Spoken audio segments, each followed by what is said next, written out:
पुणे जिल्ह्यातल्या देहू परिसरामध्ये मध्यरात्रीच्या सुमाराला 8 ते 10 जणांच्या सशस्त्र टोळक्यानं तोडफोड केली आहे। या टोळक्यानं मुक्ताई चौक आणि किवके परिसरामध्ये अनेक दुकानांची तोडफोड केली, तसंच 10-12 वाहनांचीही तोडफोड केली। यावेळी नितीन गोसावी या 21 वर्षांच्या तरुणाला या टोळक्यानं बेदम मारहाण केली। त्याच्यावर खासगी रुग्णालयामध्ये उपचार सुरू आहेत। गुंडांच्या या टोळक्याचा रात्रभर धुडगूस सुरू होता, त्यामुळे देहू पोलिसांची तारंबळ उडाली। दरम्यान घटनास्थळी पोहोचून सुद्धा एकही आरोपी पोलिसांच्या हाती लागला नाही। गुंडांच्या या उच्छादामुळे स्थानिक कमालीचे धास्तावले।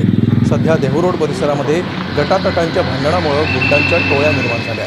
शस्त्राचा धाक दाखवून लुबाडणं, वाहनांच्या काचा फोडणं, व्यापाऱ्यांना हप्ता देण्यासाठी दंबाजी करणं आणि मारहाण करणं असे प्रकार देहू मध्ये सर्रास घडत आहेत। त्यामुळे अशा प्रकारे परिसरात दहशत पसरवणाऱ्या गुंडांवर कडक कारवाईची मागणी स्थानिक करतात।